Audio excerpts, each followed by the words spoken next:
Muchísimas gracias. Hola, ¿qué tal? ¿Cómo están? Muy buenos días. Bienvenidas, bienvenidos a este módulo del Diplomado en Partidos Políticos y Justicia Intrapartidaria, que tiene que ver con otras actividades que realizan los partidos políticos. Específicamente estaremos hablando de la educación cívica, la capacitación y el trabajo editorial. Entonces, permítanme empezar a compartir la presentación para que veamos qué es lo que vamos a ver en esta sesión del día de hoy.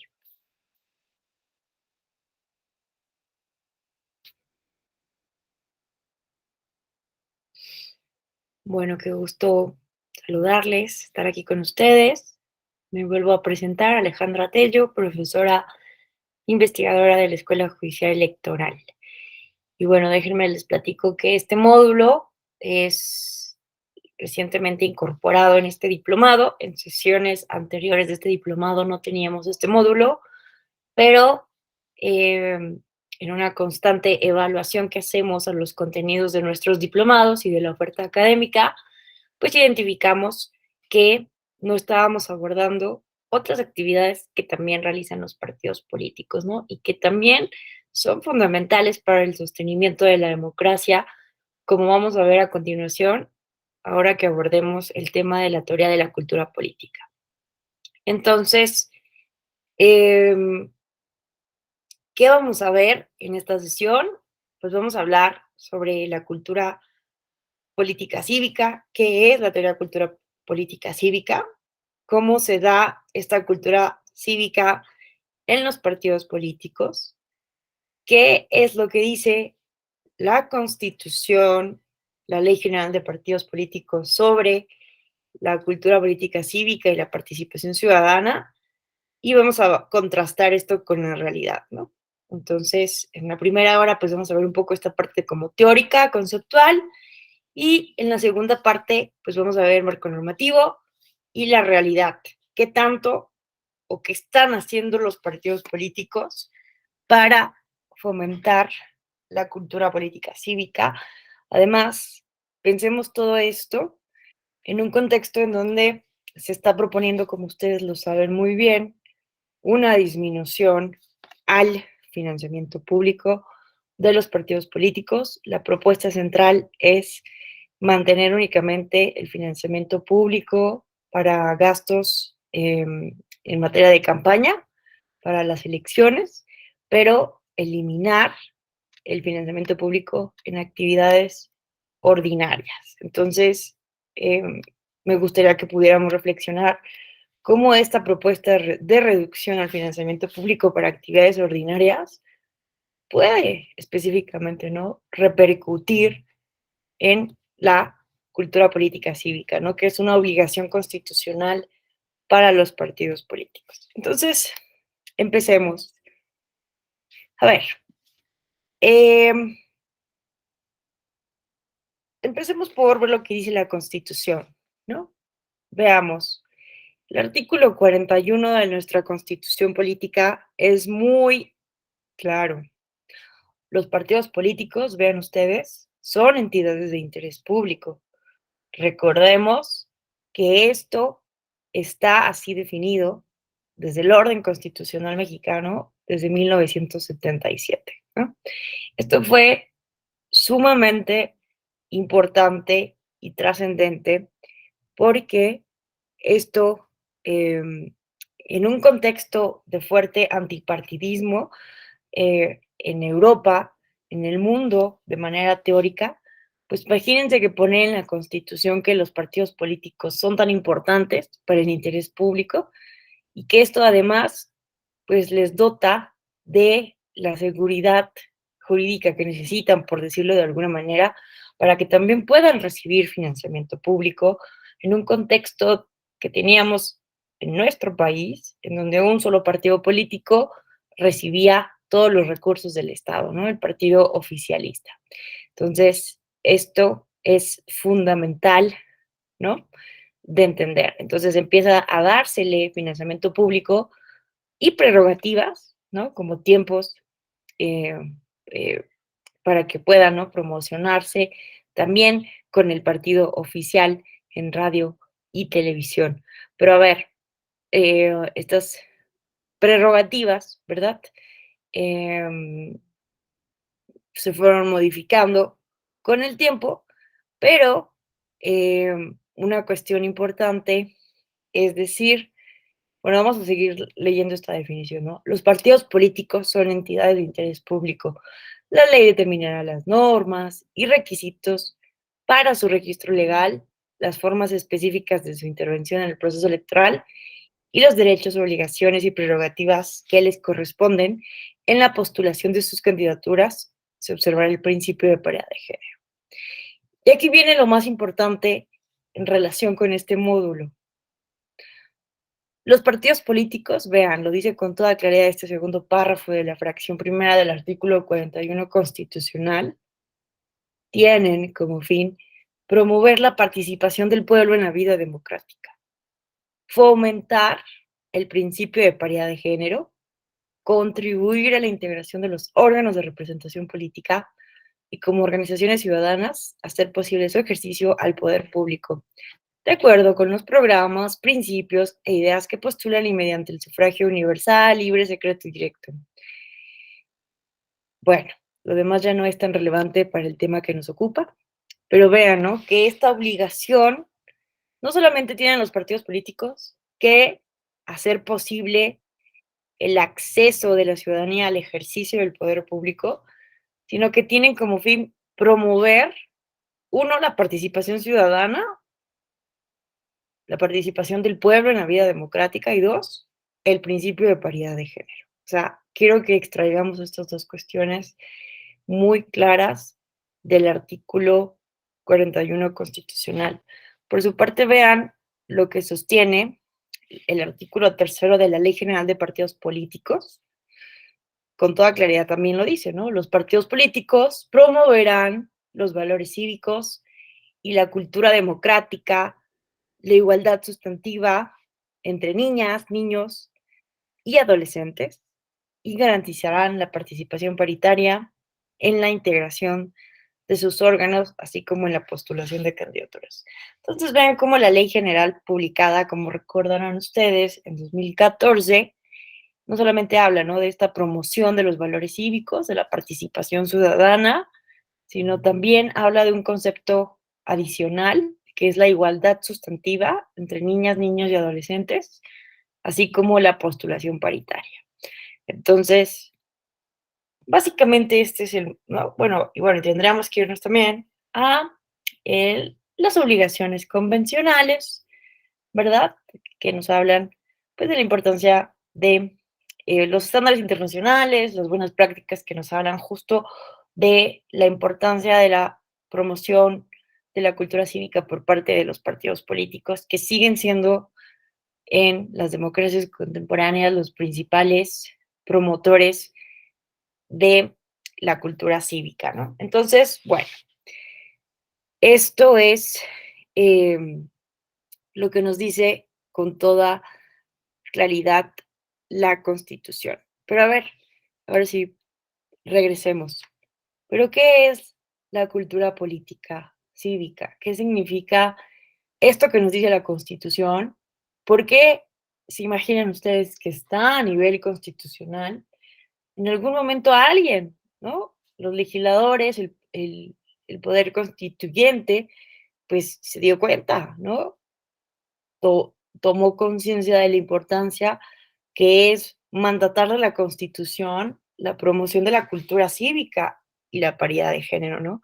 Pero veamos, ayer, ayer tuvimos una conversación en este, en esto que hemos denominado, ¿no?, conferencias del profesorado de la Escuela Oficial Electoral, en donde justo hablábamos sobre el concepto de cultura cívica.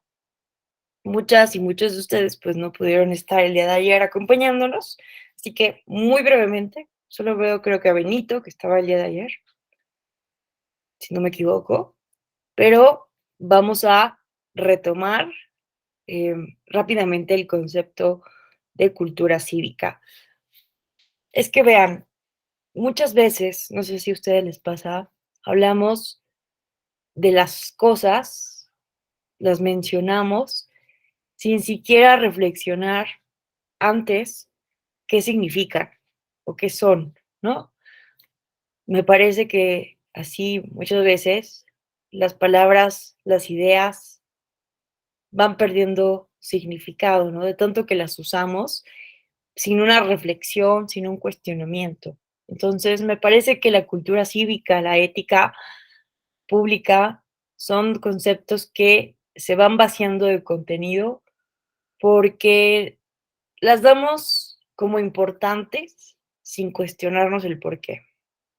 Entonces, pues todas y todos nosotros tuvimos, ¿no? Clases de educación cívica y ética, seguramente en la primaria. Se habla, ¿no? Que se quitó por un tiempo del plan de estudios. Debo confesar que ahora no sé, no estoy segura si hay una materia o no de educación cívica en los planes de la SEP. Prometo investigarlo. Pero yo en mi caso, yo sí tuve en diferentes años, ¿no? Esta materia de cultura, eh, educación cívica y ética en primaria y secundaria, en prepa ya no. Entonces, no sé cómo ustedes recuerdan esas clases, pero en mi caso eran así como, em, para empezar, ni siquiera recuerdo qué es lo que veíamos, simplemente, am, recuerdo que era una clase, lo voy a admitir así, ¿no? De las más aburridas, de las que eran como que los maestros eran los más barcos, como que no se exigía mucho a los estudiantes de poner atención, de leer, de investigar. Entonces, era como una cuestión que ni los profesores ni el alumnado, era mi percepción, dábamos importancia. No sé ustedes si recuerdan, si nos quieran compartir, si tuvieron alguna clase de educación cívica y ética y cómo la recuerdan. ¿Alguien que nos quiera compartir? ¿Qué tal, Iyari? ¿Cómo estás? Muy buenos días, te escuchamos. Buenos días, Sí, así gracias. es. Sí coincido con usted porque también mis clases eran así y creo que es una de las más importantes para el funcionamiento de la sociedad. Debería de ser una clase, hacerla amena, interesante desde niños, porque nos viene nos habla sobre todos los derechos, las obligaciones que hay, pero sí la hacen muy monótona, al igual también por ahí que la clase de historia. Y ya cuando uno va creciendo, pues te das cuenta que son una de las materias mucho más importantes y no le otorgan esa importancia en la educación. Pero pues sí, también yo tuve maestros así que al parecer pues tampoco ni les gustaba dar esas materias, pero era como por cumplir el plan, ¿no? De estudios. Entonces, pues ojalá y vaya cambiando esto porque a los niños se les puede llamar la atención, pero pues depende mucho de las personas que la impartan. Claro, Gracias. sí, bueno, me alegra saber que no es una locura mía, pero desafortunadamente, ¿no? No me alegra tanto porque es una realidad en el país, ¿no? Delfino Pimentel nos comparte que está completamente de acuerdo, ¿no? Con los comentarios de Yari. No sé si alguien más nos quiera compartir su experiencia de sus clases de educación cívica y ética. Si recuerdan algo relevante de esas clases, yo la verdad es que no lo recuerdo. Y fue hasta la universidad en que yo estudié ciencias políticas y administración pública en la UNAM, en que en mi clase de teoría política estudiamos este concepto de cultura política cívica y realmente, ¿no? Comprendí la magnitud, la importancia de estudiar y abordar esto. Entonces, em, bueno, también tiene que ver con la manera en que se imparte la educación en México, ¿no? No solamente es que la asignatura de educación cívica y ética sea una de las que menos importancia tiene, sino que en general, ¿no? La metodología, las metodologías de enseñanza en México, pues estaban como em, basadas, ¿no? En proporcionar información a los estudiantes para que se aprendieran de memoria, sin fomentar la comprensión o el pensamiento crítico sobre la información que se nos estaba proporcionando, ¿no? De acuerdo a una currícula, a un plan de estudios específico. Entonces, recientemente, por ejemplo, leía que en, en Dinamarca, por ejemplo, o en Finlandia, uno de estos dos países, no recuerdo exactamente cuál, tienen una extraordinaria estrategia para combatir la desinformación, eh, que no solamente es que las autoridades del Estado puedan reaccionar inmediatamente desmintiendo la información falsa que se propaga de manera visible en en los lugares más visibles de la comunicación del Estado, poder desmentir la información falsa, sino que en estos países, desde que son niños, niñas, se les enseña a distinguir, ¿no? Con un o con una educación, crítica, posibles, intentos de manipulación, ¿no? Entonces, estaba leyendo y viendo que a los niños y niñas se les enseña, ¿no? Cómo identificar en los comerciales, de productos, cuestiones que pudieran ser eh, falsas o exageradas con tal de vender. Pues imagínense un sistema de educación de décadas en donde se les enseña a los niños esto, ¿no? A poder cuestionar la información que se nos proporciona. En fin, entonces sí, es parte también esto, no solamente de que le damos poca importancia a la educación cívica, sino que en México hay un problema estructural en torno a la forma en que pretendemos educar a, a las personas, ¿no? A las niñas y los niños y adolescentes en nuestro país. Pero bueno, regresando al tema de la cultura política cívica, vean que este concepto no existía en la ciencia política, en las ciencias sociales hasta 1963, en que Gabriel Almond y Sidney Verba publican esta obra que pueden ver aquí en la pantalla, The Civic Culture, Political Attitudes and Democracy in Five Nations, ¿no? Estos, bueno, Gabriel Almond era el investigador y Sidney Verba era su asistente de investigador, pero fue tanta la contribución y el esfuerzo que puso Sidney Verba en su trabajo como asistente que a Gabriel Almond le reconoció la coautoría de la obra. ¿Y qué van a hacer ellos? Ellos, hay que decirlo, ¿no?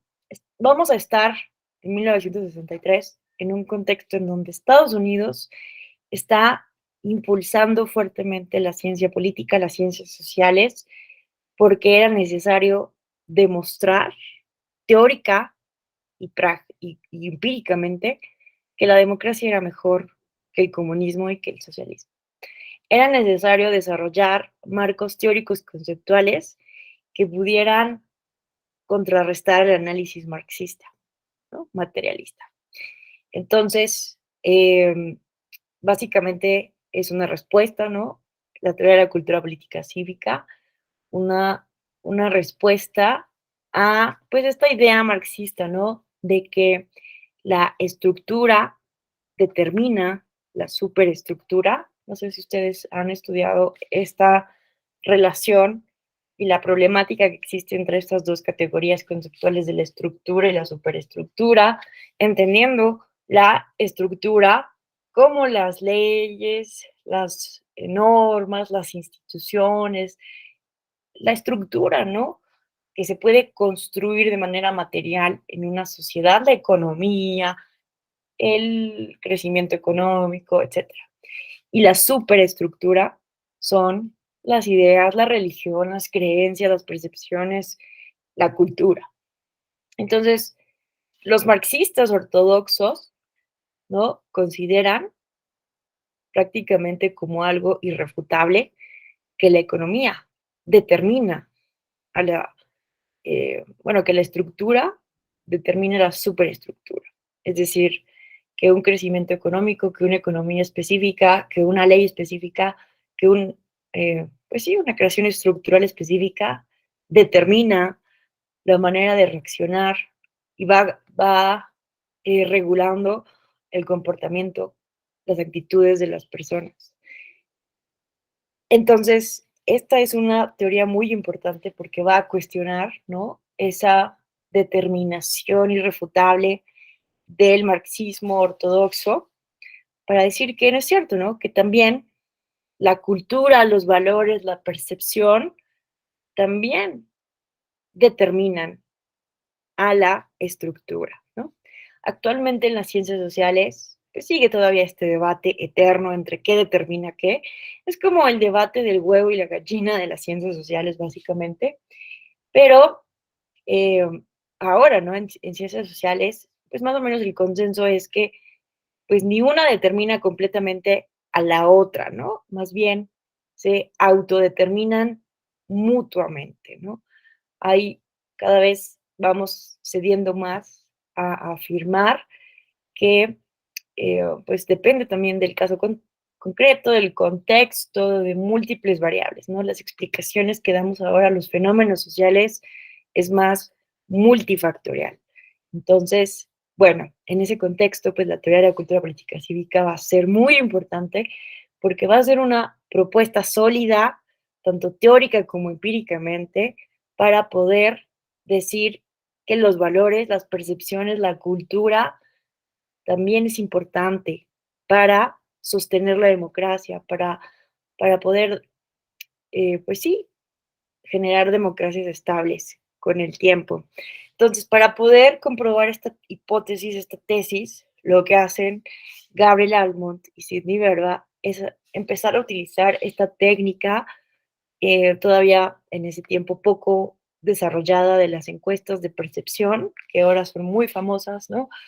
Por ejemplo, en México hicimos muchos años esta que se llamaba la ENCUP, la Encuesta Nacional de Cultura Política, pero uno de los, bueno, ahora es muy famosa y muy útil la encuesta, el informe País que realiza el Instituto Nacional Electoral con el Colegio de México, pero también tenemos, ¿no?, a nivel regional el Latinobarómetro como un instrumento fundamental para conocer cuáles son los valores, las actitudes, las percepciones de las personas hacia el sistema político, ¿no?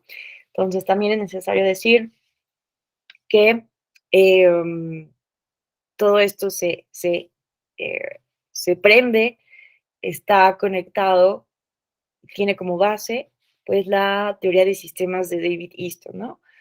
Estos autores parten de la idea de que el sistema político forma parte de un sistema social y que este sistema político necesita más bien siempre va a tener, todo sistema político, sea un sistema autoritario, totalitario, democrático o el calificativo que ustedes quieran, siempre va a tener cultura política. La diferencia es, ¿no?, que en ciertos sistemas políticos predomina cierta cultura política que en otros. Entonces, lo que hacen estos autores para probar sus hipótesis es estudiar 5 naciones.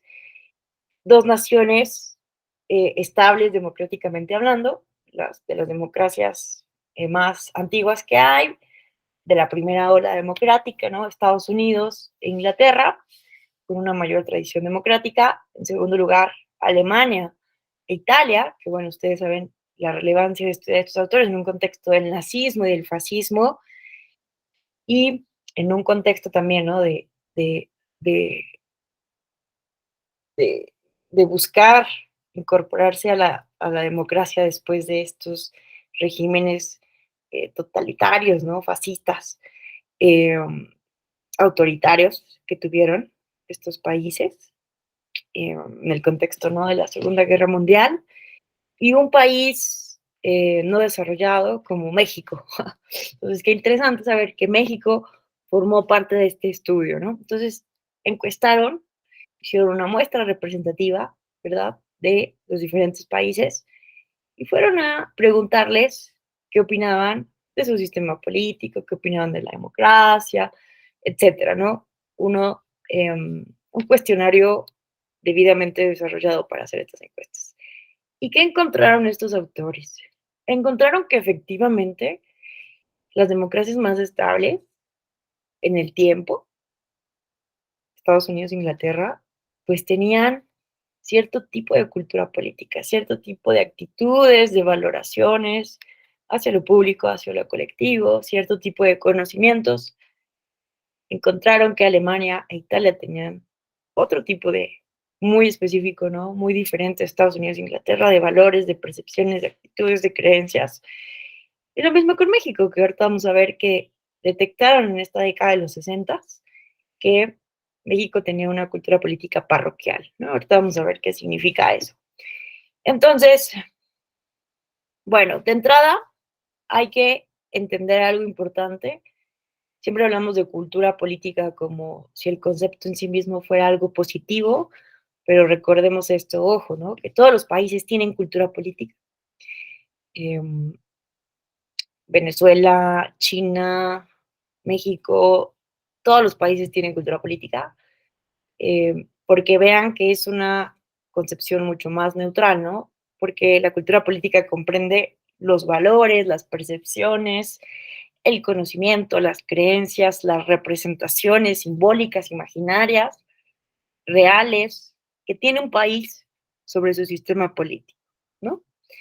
Entonces, es imposible que cualquier sistema político prescinda, ¿no? De cultura política. Ahora, el tema es qué tipo de cultura política, porque de esto es lo que nos hablan estos autores, ¿no?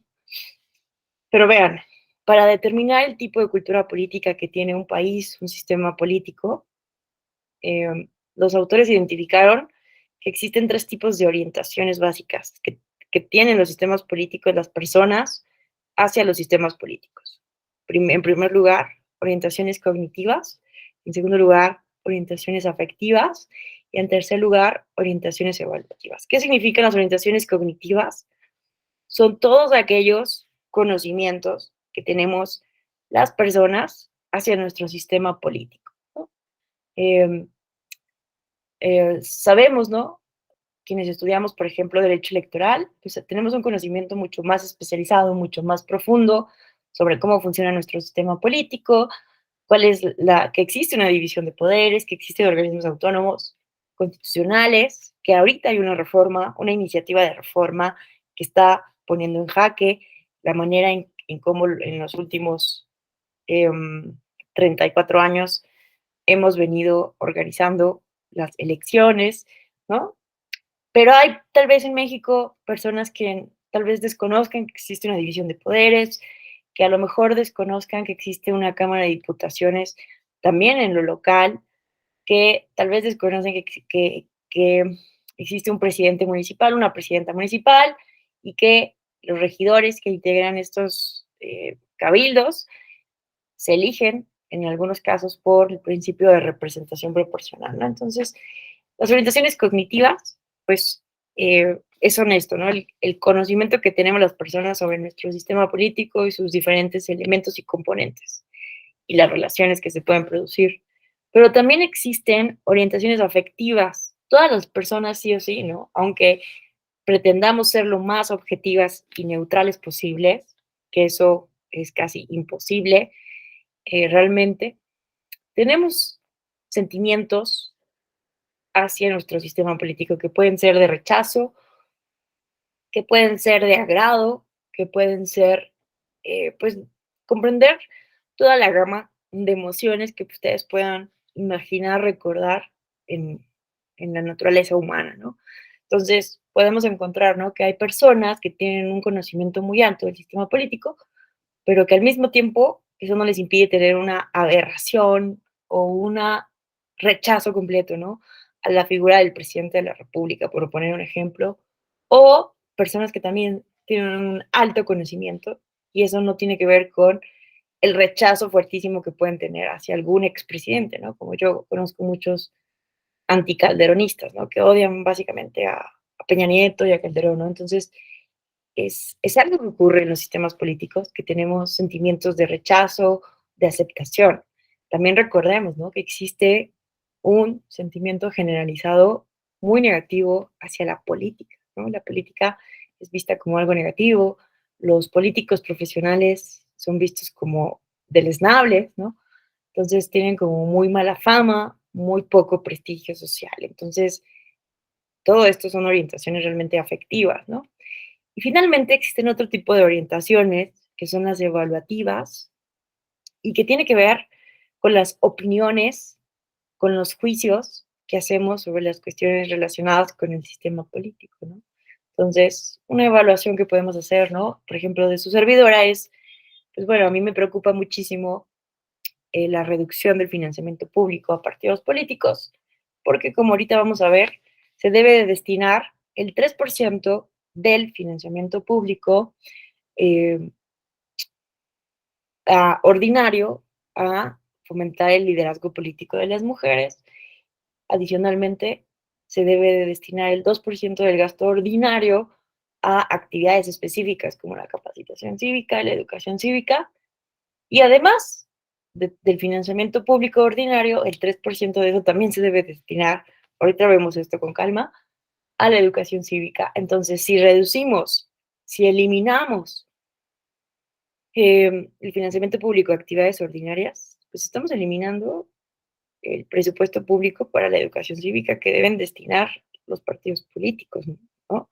Entonces, mi evaluación aquí es que eh, no sería lo más conveniente, ¿no? A bote pronto de un análisis así ligero. Entonces, este tipo de evaluaciones también hacemos todas y todos los ciudadanos, emitimos juicios y opiniones sobre lo que sucede en el ámbito político. Entonces, que más o menos tiene que ver, ¿no? Con estos, con qué tanto conocemos y sobre también, ¿no? Los sesgos emocionales, ideológicos que podemos tener.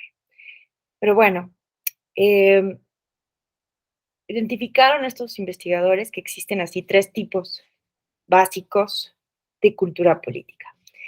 La cultura política parroquial, la cultura política súbdita y la cultura política participativa. La parroquial es aquella en donde los individuos básicamente no esperan nada de su sistema político porque tienen muy poco conocimiento de los elementos de sus interacciones y porque además consideran que tienen nula capacidad de influencia en una comunidad política. Entonces, en 1963, Almond y Verba llegaron a la conclusión de que México tenía una cultura política parroquial, porque las mexicanas y los mexicanos encuestados que representaban, ¿no? Muestralmente a México, pues no tenían un conocimiento sólido, profundo del sistema político, no tenían idea de cómo funcionaba, si bien tenían un fuerte sentimiento de orgullo hacia la historia de México por la Revolución Mexicana centralmente, pues en realidad no esperaban nada del sistema político y pensaban que no tenían capacidad de influencia, ¿no? Es como el decir, nunca va a pasar nada porque así ha sido siempre, así funciona eso, yo no tengo nada que ver con todo eso y nunca va a cambiar, ¿no? Como esta idea parroquial sobre la política en un régimen democrático, ¿no? Después tenemos la cultura política súbdita, que es aquella donde la ciudadanía sabe más o menos que existe un gobierno central, hay más información, más conocimiento, pero no cree que tenga una capacidad de acción política, ¿no? Entonces, en este tipo de cultura política no nos comportamos como ciudadanos, sino como súbditos, y simplemente nos dedicamos a obedecer, ¿no? No intentamos de ninguna manera participar, de ninguna manera influir. Entonces vean cómo es tan importante una percepción de que se puede cambiar las cosas para que pueda tener auge la cultura política participativa, que es aquella donde la ciudadanía tiene un conocimiento elevado de los elementos que componen su sistema político, ¿no? Y está consciente del grado de influencia que tienen las decisiones colectivas y de la importancia de la movilización, de la participación, del interés para poder influir realmente en la modificación de los elementos y componentes del sistema político, ¿no?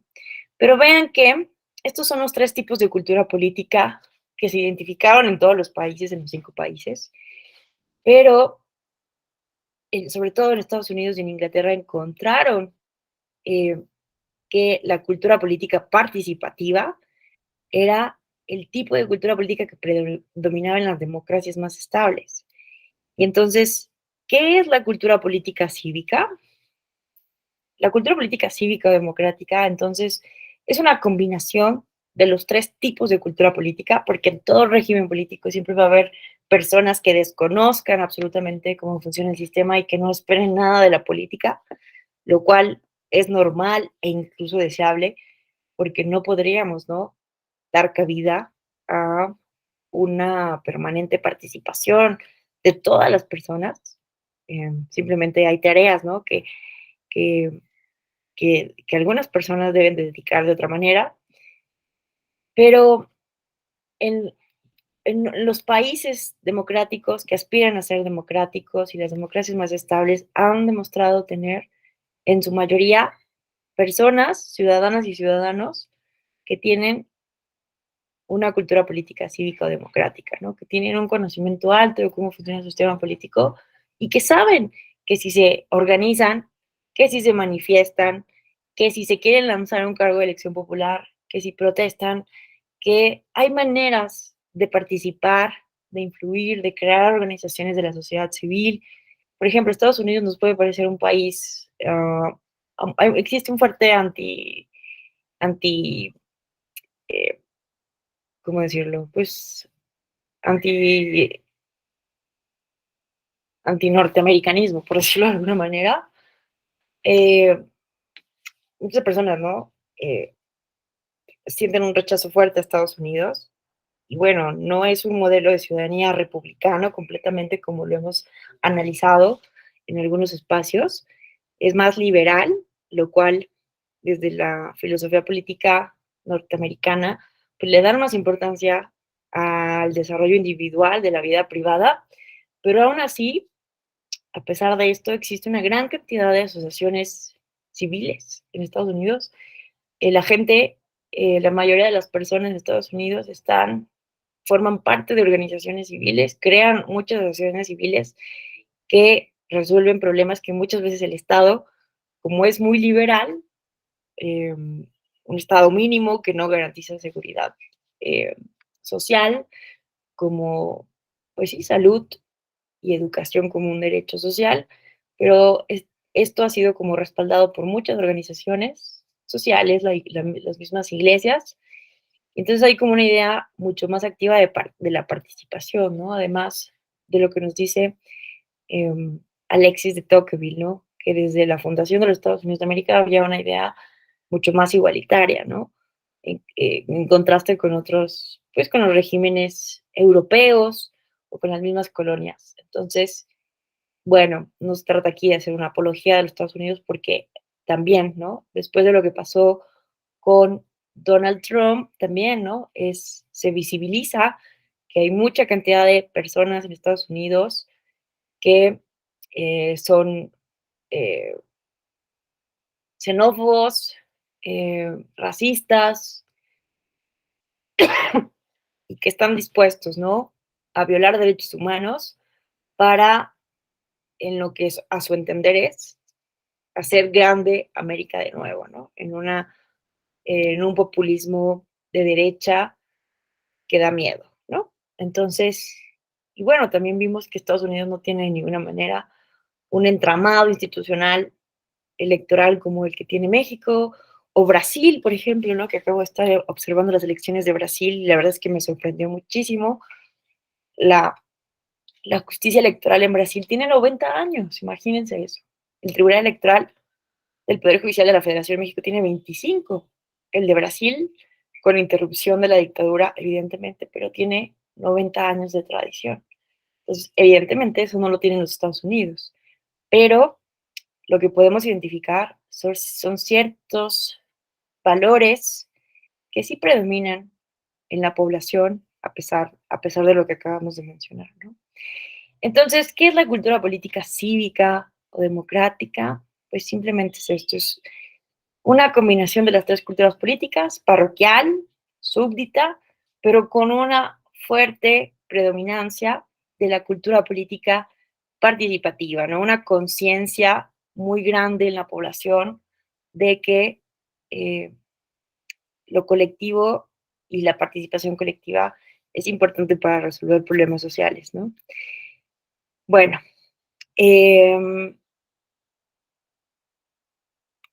Entonces, vean, ¿no? Posteriormente otros autores como Ronald Inglehart, que también es un autor fundamental cuando hablamos sobre el tema de la cultura cívica. Les recomiendo 2 libros que tengo por acá. Esperen un momento. Ay. Este, y, bueno, porque lo toman en cuenta. Pero vean, este libro se llama Cultural Evolution y es justo de Ronald Inglehart y habla sobre people's motivations are changing and reshaping the world, ¿no? Cómo las motivaciones de las personas están pues remoldeando, rehaciendo el mundo. Entonces, la verdad es que tiene datos súper importantes, estudios muy importantes de cómo la cultura sí es importante para transformar las sociedades. Y vean lo que nos dice, por ejemplo, Ronald Inglehart sobre la importancia de ciertas actitudes culturales básicas favorables a la democracia, como la confianza interpersonal, ¿no? O la predisposición a participar en política. Entonces, Ronald Inglehart nos habla de la evolución y perspectiva de una democracia estable, requiere de la aparición de ciertas actitudes y hábitos de apoyo entre la población. Entonces, yo creo que es algo como de sentido común, ¿no? ¿Cómo pretendemos tener instituciones democráticas con personas que son autoritarias, con personas que son agresivas, con personas que no reconocen la pluralidad, con personas que quieren imponer sus ideas, con personas que no escuchan, con personas que son muy proclives a la corrupción, a dar mordida, a no respetar las reglas, ¿no? Entonces, esta cultura política consiste en un consenso sobre ciertas reglas de juego, un pacto social primigenio o procedimientos constitucionales y el surgimiento de ciertas actitudes culturales básicas como la confianza interpersonal, la predisposición de participar en política y un compromiso de largo plazo de la población con las instituciones democráticas, ¿no? Entonces, pensemos en México, ¿qué tantas actividades y hábitos de apoyo tenemos en la población que sean favorables para la democracia? ¿Cómo está la confianza interpersonal de las mexicanas y los mexicanos? Si nosotros revisamos el informe País, el Latinobarómetro, vamos a ver que básicamente las mexicanas y los mexicanos no confiamos ni en nuestros propios vecinos. Somos muy desconfiados, desconfiadas. Entonces, ¿cómo vamos a tender puentes de cooperación para hacer acuerdos políticos que puedan realmente resolver los problemas sociales cuando no confiamos ni en nuestra propia sombra, ¿no?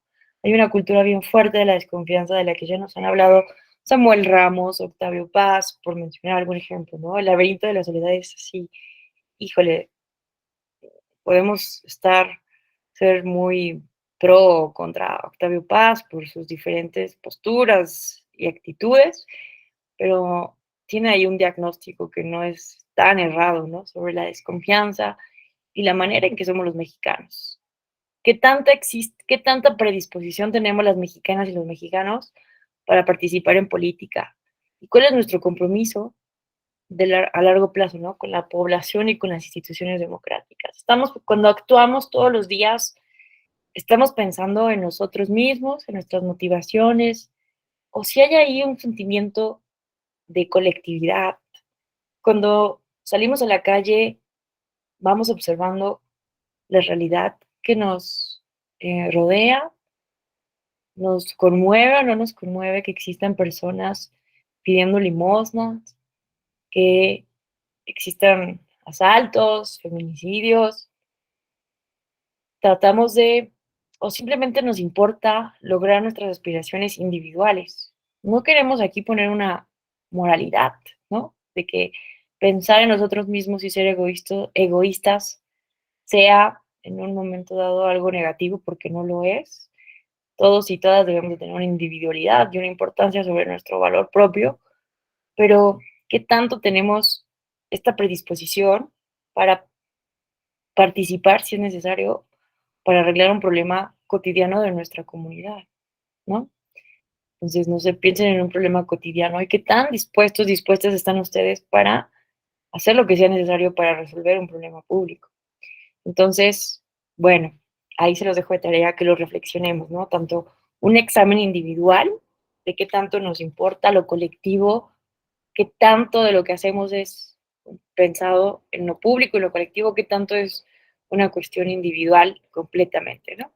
En fin, entonces, pero bueno, ¿cómo logramos una cultura política cívica?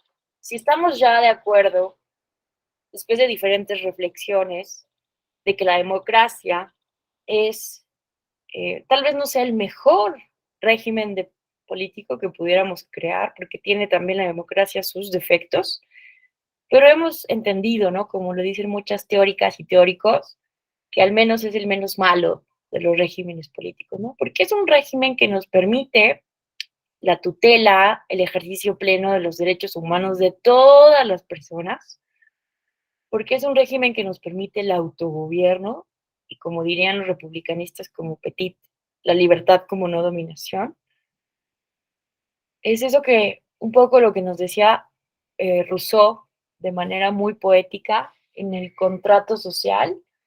Quisiera encontrar aquí mi ejemplar del contrato social, pero no sé dónde quedó. Pero bueno, para citarles, ¿no? Lo que dice él, que se trata de crear un sistema, un régimen de gobierno que, eh, que nos haga igualmente libres para seguir siendo libres. Pero bueno, no lo encuentro. Pero bueno, es que es muy poético el contrato social. Aunque también Rousseau tenía miles de defectos. Pero bueno, y ha sido muy criticado. Pero bueno, entonces a lo que voy aquí, ¿no? Es que si estamos de acuerdo en que la democracia es el menos malo de los regímenes políticos porque nos permite ceder un poco de nuestra libertad, pero para ser más libres, en términos del contrato social de Rousseau, en un equilibrio muy difícil de encontrar, pero que es posible establecer, eh, hay que entender que necesitamos promover no solamente la creación de instituciones y hacer reformas legales y constitucionales y fomentar el crecimiento económico, porque sin duda la economía es importante en un país, pero también es necesaria otra cosa que es fundamental, y eso lo dice Maquiavelo desde el segundo gobierno, desde el segundo gobierno, ¿cómo? De Tito Livio. Rousseau en el contrato social nos habla de la importancia de establecer una religión civil para sostener este pacto social, este contrato social y poder construir la voluntad general. Y esto de lo que nos hablan Almont y Verba, de generar actitudes favorables para la democracia y la participación, ¿no? Porque de lo contrario, vamos a tener algo como que lo que ocurre en México, que tenemos un derecho electoral ejemplar a nivel América Latina. De verdad, acabo de estar en Brasil y cuando me preguntan, ¿de dónde eres? Hola, yo vengo de México y iba como en calidad de especialista en justicia electoral y todo el mundo me decía, México top, México es top, o sea, México tiene los criterios jurisprudenciales más importantes en tutela de derechos políticos, México tiene las instituciones más sólidas, más estables, el INE de verdad es referente mundial en la calidad de la organización de los procesos electorales. Por ponerles un ejemplo muy sencillo, o sea, Brasil tiene 90 años de justicia electoral, pero Brasil no puede registrar las candidaturas en su totalidad después de la elección. O sea, imagínense eso. Ya llegamos a la campaña, como a 10 días antes de la campaña, en la primera vuelta apenas estaba registrando oficialmente a Lula. Ya había hecho campaña. Hay muchas candidaturas que quedan subyúdice, y lo pueden ver en el informe preliminar que hicimos con la OEA. Muchas candidaturas no tienen seguridad jurídica de si van a mantener o no el registro una vez que está la elección, porque no pueden procesar este registro de candidaturas de manera eficaz como lo hace el Instituto Nacional Electoral. Entonces, la verdad es que el INE es una cosa maravillosa, pero ¿qué pasa? Esta estructura institucional, esta sobreregulación de nuestro derecho electoral está correspondido con un conjunto de valores democráticos, con actitudes cooperativas, de confianza interpersonal en la ciudadanía. Pareciera que no, ¿no? Y ahorita vamos a ver parte del problema, que es de lo que venimos a hablar en este módulo, ¿no? Entonces, ¿cuál es la idea? Lo que nos dicen Almond y Verba, que bueno, esta teoría también ha estado ya muy criticada, ha sido rebasada, reformulada por otros teóricos, pero esto es la base de lo que después vamos a ir desarrollando como cultura cívica en las naciones democráticas. Y lo que nos dicen básicamente es que necesitamos, para generar cultura política cívica en democracias no estables como la mexicana, necesitamos agentes socializadores que fomenten, que promuevan estos valores democráticos, como la familia, como las escuelas, incluso la iglesia, la televisión, etcétera. Todos estos agentes socializadores son los que deben de promoverla, incluidos, pues, ni más ni menos que los partidos políticos, ¿no? Entonces, ahora sí, aterrizamos en el tema de los partidos políticos. Bueno, no sé si hasta aquí alguien quisiera hacer algún comentario, alguna opinión, pregunta. ¿Qué tal, Laura Jiménez? Muy buenos días, te escuchamos. Hola, buen día. No sé si sea el momento adecuado, pero formulo algunas inquietudes y si no es el momento hay que esperar, me espero. ¿Sí? Este, bueno, al principio se habló el tema de incluso nos pasó, doctora, el fundamento en la Ley General de Partidos Políticos respecto a que los partidos tienen una obligación de fomentar esta cultura política en la niñez y en la adolescencia, ¿no? Y incluso fomentar la paridad de género. La paridad de género está desde el artículo 41 constitucional. Lo que no está en el artículo constitucional es el tema de la niñez y de la adolescencia. Me surge una duda porque cuando hablamos de partidos políticos, estamos hablando también de militancia, y militancia implica ciudadanía, ¿no? Y ciudadanía implica derechos políticos, tutelares de derechos político-electorales. Entonces, los menores de edad no son tutelares de estos derechos políticos. Entonces, ¿por qué los partidos políticos tendrían que ir más allá de lo que es la ciudadanía? ¿No? No sé si me pudiera orientar, porque ahí me surgió esta inquietud. Yo estaría de acuerdo, o sea, no nada más ciudadanía, sino todas las personas como titulares de derechos humanos, pero eso yo creo que es un tema de análisis ahí, porque la titularidad de derechos políticos electorales, si bien son derechos humanos, no es titular toda persona, es solamente quienes tienen ciertas características, que es la ciudadanía, según nuestra constitución, ¿no? Pero el tema de cultura política entonces me parece que trasciende más a los derechos político-electorales, ¿no? Quisiera saber ahí su opinión y si me pudiera orientar con bibliografía o fundamento o algo para hacer posterior análisis o estudio. Bueno, porque pues el tema de la niñez y la adolescencia me parece que es fundamental para el desarrollo de todas las sociedades, ¿no? Entonces sí es muy importante que estén involucradas estas niñas, niños, adolescentes, pero bajo qué términos, lineamientos, hacia dónde, ¿no? Esta cultura. Ahora, y a partir de ahí me surge la otra inquietud. Nos habló de orientaciones de la cultura política.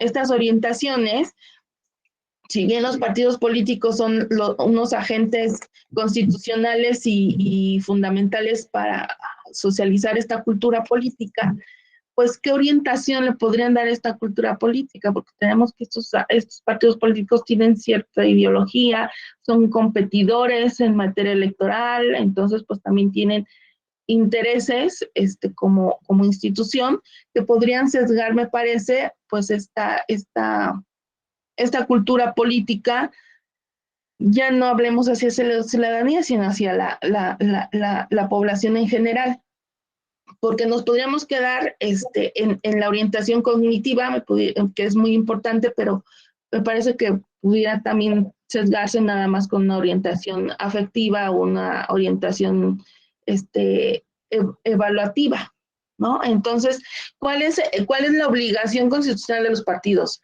O sea, ¿cuál sería la orientación constitucional?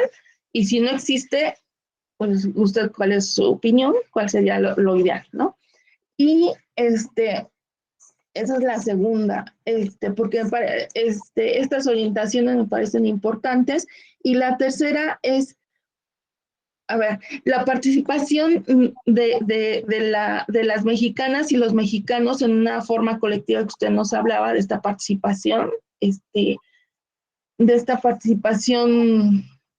Yo no quiero hablar de ciudadana porque pudiera ser que pudiéramos ir a avanzar más allá, ¿no? Pero esta participación de mexicanos y mexicanos.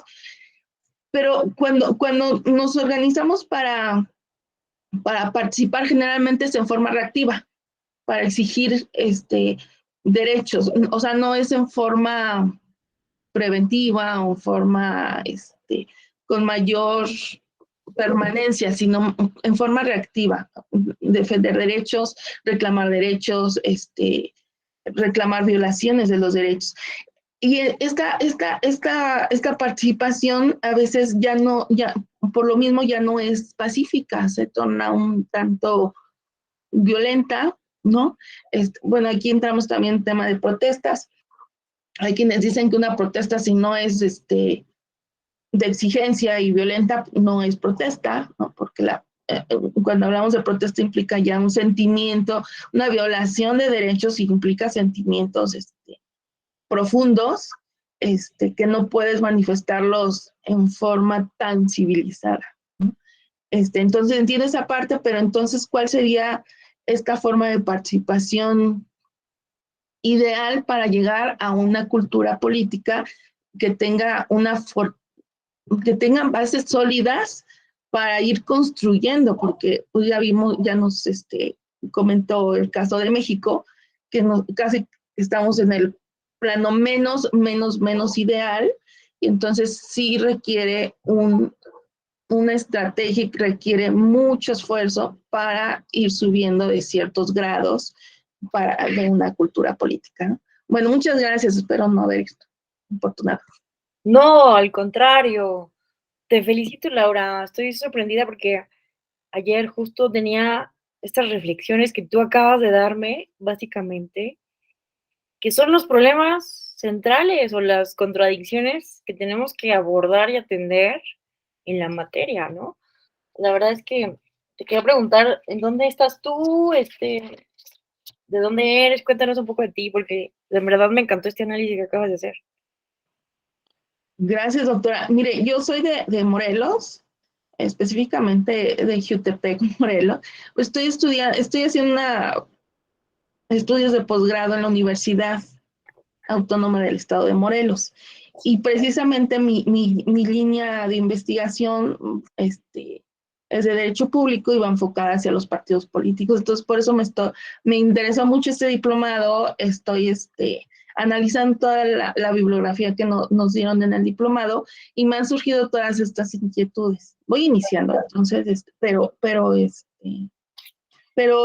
me ha parecido fascinante el tema, ¿no? Más sobre todo con esta reforma electoral, con estas discusiones, con estos datos que arrojan los estudios Latinobarómetro, Informe País, que creo que debemos estar todos en alerta, ¿no? Claro. Muchas gracias. No, de verdad, no es nada impertinente, sino todo lo contrario.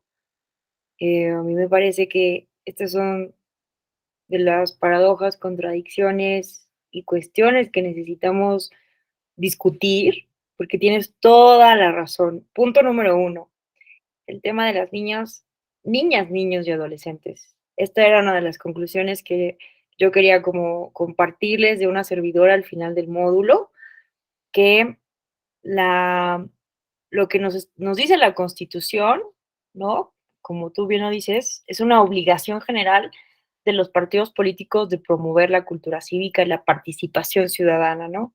No está considerada estrictamente para la ciudadanía, ¿no? Es decir, quienes son, pues quienes tienen estas prerrogativas por tener 18 años y gozar de un modo honesto de vivir, que es lo que nos dice la Constitución, de quienes gozan de ciudadanía. Entonces, podríamos decir que este mandato constitucional de promover la cultura cívica es generalizada, ¿no? Y vemos que la ley general establece una obligación específica para promover la participación ¿no? Y la igualdad sustantiva de niñas, niños y adolescentes. Entonces, ¿qué pasa? Porque lo que tenemos ahora regulado de las obligaciones, de las actividades que deben de hacer los partidos políticos, pues está, en primer lugar, como tú bien lo dices, está orientado a las actividades de la militancia, ¿no? Los partidos políticos deben, a ver, vamos a verlo. Vean, vamos a verlo, cómo se hace este presupuesto, para ir respondiendo un poco a las inquietudes de Laura, que me parecen fenomenales, fenomenales, y qué bueno que las trajiste aquí, porque yo estoy en lo mismo que tú, de verdad, y no tengo la respuesta a todo, pero miren, vamos a ver, ¿no? Vamos a ir resolviéndolas conforme avanzamos también, pero miren, o sea, esto está en el artículo 41 constitucional, ¿no? Y esto es lo que nos dice la Ley General de Partidos Políticos en el artículo 3.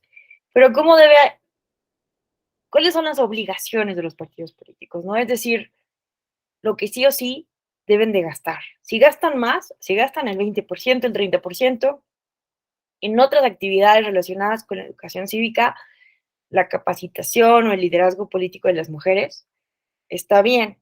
Pero lo que nos dice la Constitución, bueno, lo que nos dice la Ley General es esto, porque si ustedes ven la Constitución no nos establece un porcentaje específico, sino que estos porcentajes vienen desde la legislación secundaria.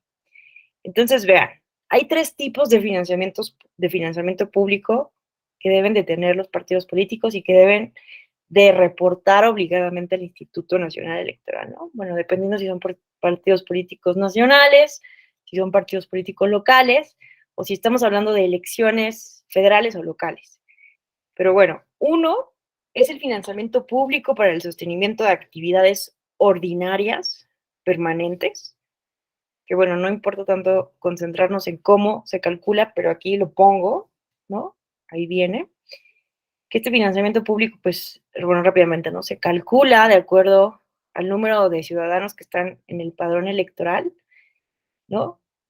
Y esto, pues, se calcula a partir del 65% del valor de la UMA, ¿no?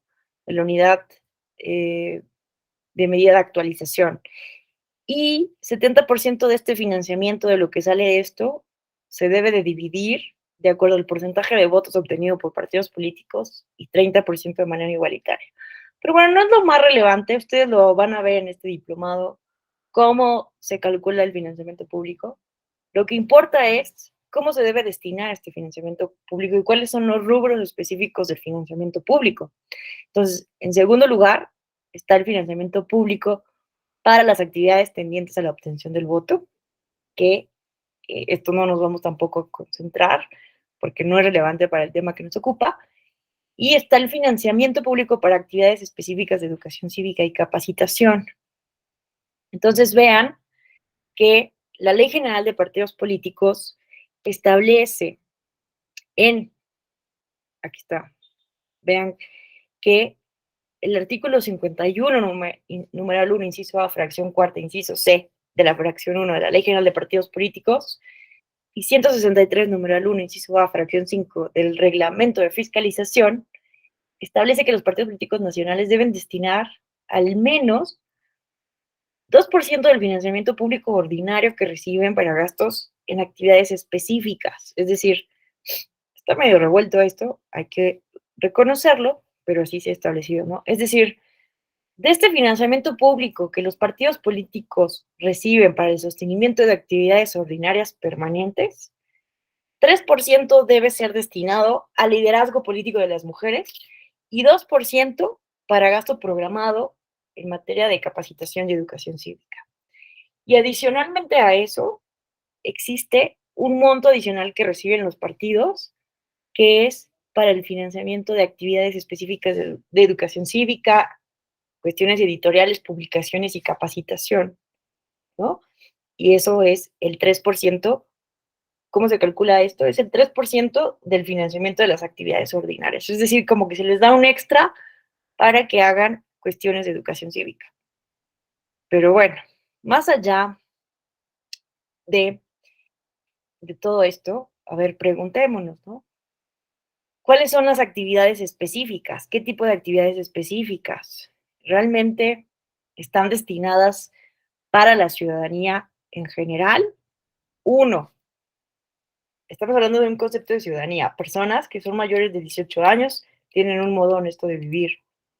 Dos, están destinadas a todas las personas, niñas, niños y adolescentes. Y tercer lugar, la pregunta tan pertinente que planteó su compañera, los partidos políticos tendrían que ser los encargados de fomentar la cultura cívica cuando tienen ideologías partidistas específicas. Híjole, la verdad es que por eso me pareció importantísimo lo que nos dice eh, su compañera, Laura, porque vean que no es una cuestión sencilla y que no lo tenemos ni siquiera claro en la legislación. Entonces, hay una ambigüedad normativa conceptual bien importante, porque a ver, ¿cuáles son las actividades específicas de los partidos políticos? Estas actividades específicas que deben destinar 2% del concepto de actividades ordinarias y del 3% de este pilón que se les da a los partidos políticos para promover la cultura cívica. En primer lugar, la educación y capacitación política, que implica la realización de todo tipo de evento o acción que promueva la participación política, los valores cívicos y el respeto a los derechos humanos entre la ciudadanía. O sea, aquí se está hablando en términos generales, ¿no? De la ciudadanía y a todas las personas. Pero vamos a ver que realmente esto no lo realizan los partidos políticos de toda la ciudadanía, que lo hacen exclusivamente para sus militantes. La realización de investigaciones socioeconómicas y políticas, que esto sí podría contribuir, ¿no? Como lo decía su compañera, desde una orientación cognitiva a generar conocimiento, la elaboración, publicación y distribución a través de cualquier medio de difusión de información de interés del partido, de los militantes y simpatizantes, y todo gasto necesario para la organización y difusión de las acciones referidas. Entonces, bueno, un poco respondiendo a las inquietudes, pues vean que en realidad son actividades muy genéricas, ¿no? No son tan específicas y que no necesariamente están destinadas para la militancia.